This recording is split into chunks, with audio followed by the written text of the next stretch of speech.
Assalamualaikum warahmatullahi wabarakatuh. Kepada Bapak dosen yang terhormat dan teman-teman yang saya hormati. Pada kesempatan kali ini izinkanlah saya untuk mempresentasikan tugas proposal penelitian tindakan kelas atau PTK dalam rangka memenuhi syarat mengikuti lokakarya penelitian tindakan kelas pada pendidikan profesi guru atau PPG dalam jabatan bagi guru PAI. LPTK UIN Sunan Gunung Jati Bandung, Fakultas Tarbiyah dan Keguruan.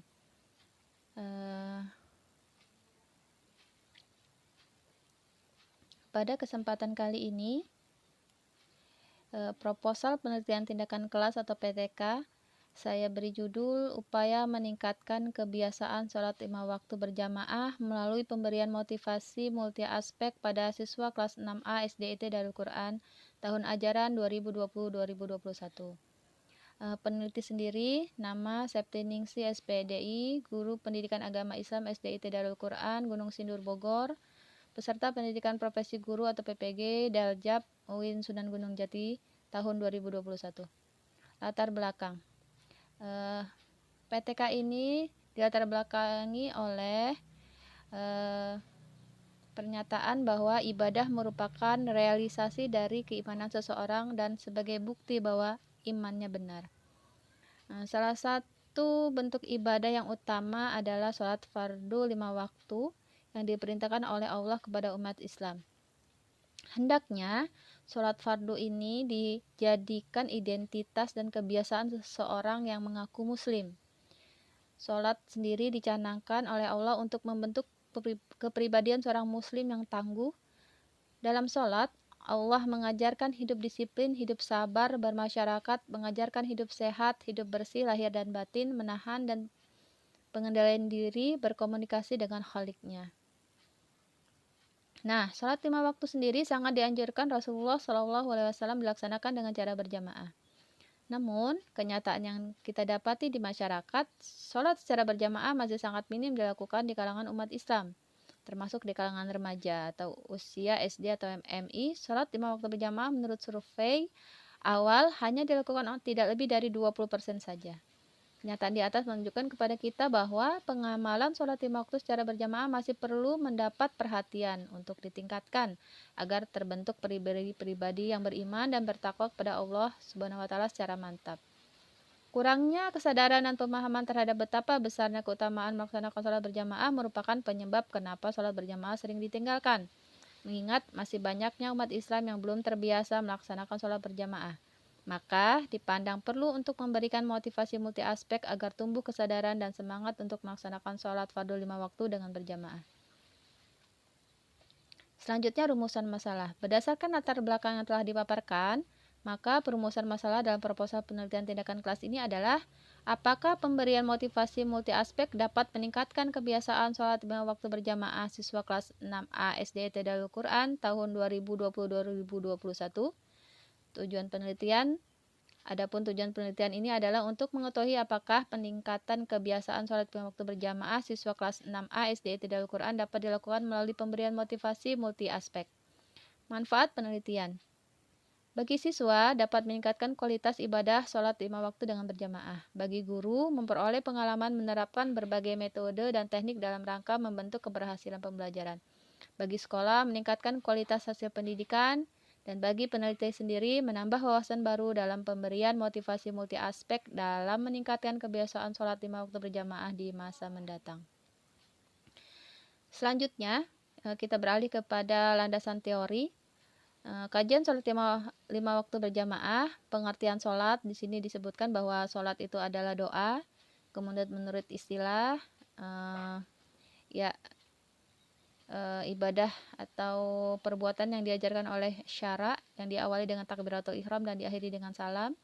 Kemudian kedudukan sholat sebagai tiang agama, sebagai barometer amal manusia di akhirat, merupakan kewajiban pertama yang diturunkan kepada Nabi dan seterusnya.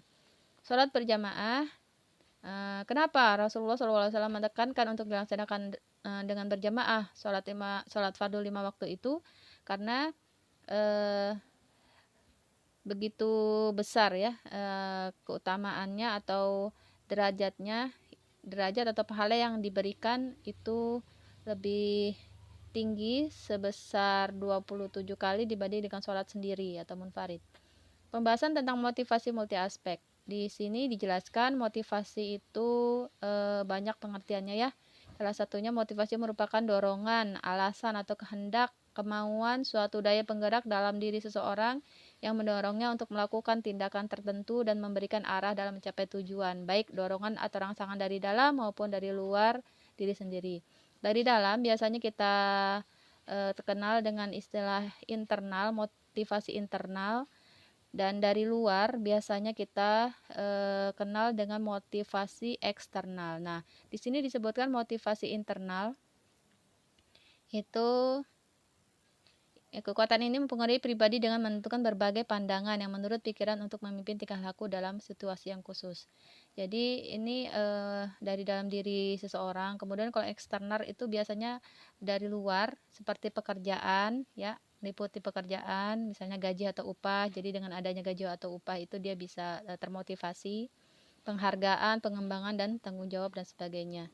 Kemudian dilanjut dengan di sini banyak sekali ya dijabarkan tentang apa itu motivasi. Jadi dari berbagai aspek ada motivasi positif dan motivasi negatif. Motivasi positif itu proses untuk mempengaruhi orang lain dengan cara memberikan penambahan tingkat kepuasan tertentu, misalnya memberikan promosi, memberikan insentif atau tambahan penghasilan.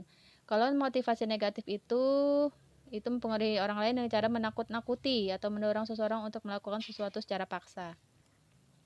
Kemudian proses timbulnya motivasi seseorang itu ada beberapa tahap yang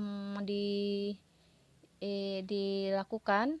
Yang pertama itu munculnya suatu kebutuhan yang belum terpenuhi, menyebabkan adanya ketidakseimbangan atau tension dalam diri seseorang dan berusaha untuk mengurangi dengan berperilaku tertentu.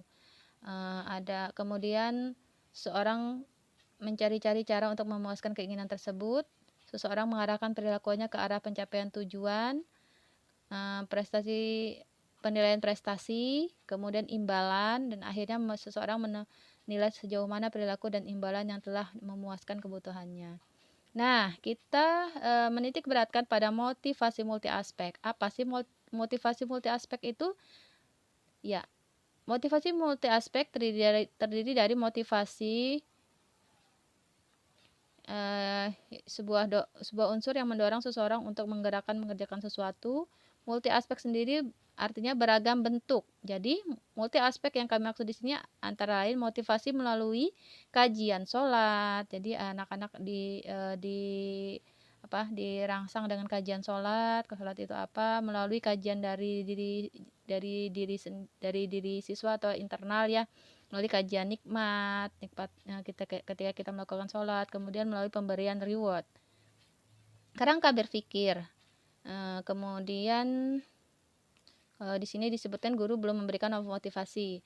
Hipotesis tindakan berdasarkan kajian teori dan kerangka berpikir di atas diduga pemberian motivasi aspek dapat meningkatkan kebiasaan sholat 5 waktu berjamaah kelas 6 ASD I'tidaul Quran.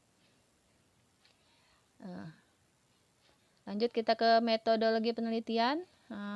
Metode penelitiannya ini dilakukan di kelas 6A dengan jumlah siswa sebanyak 28 orang. Waktunya ini 5 April sampai 16 April 2021. Siklus PTK-nya ada 2 siklus ya.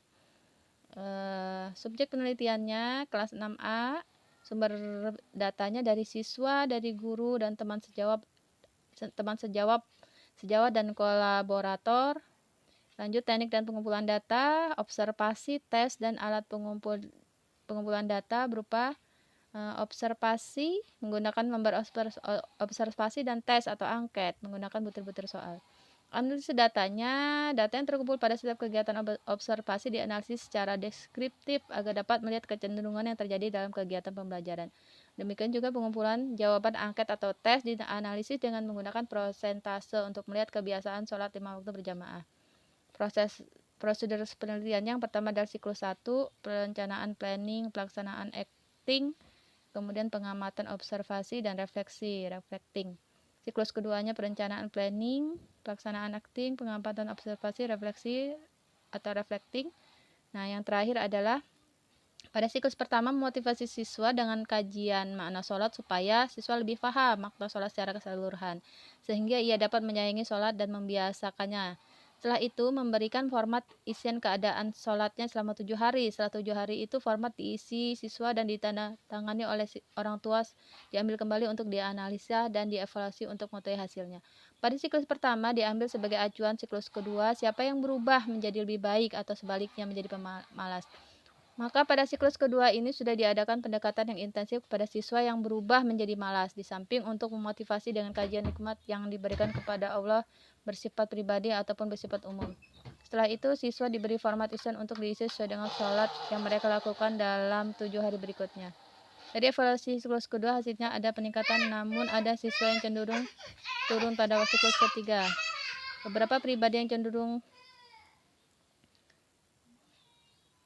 cuek, serta diadakan pendekatan serta memanggil serta mengoreksi informasi, dan melalui informasi diadakan motivasi yang sesuai dengan siswa yang bermasalah tersebut.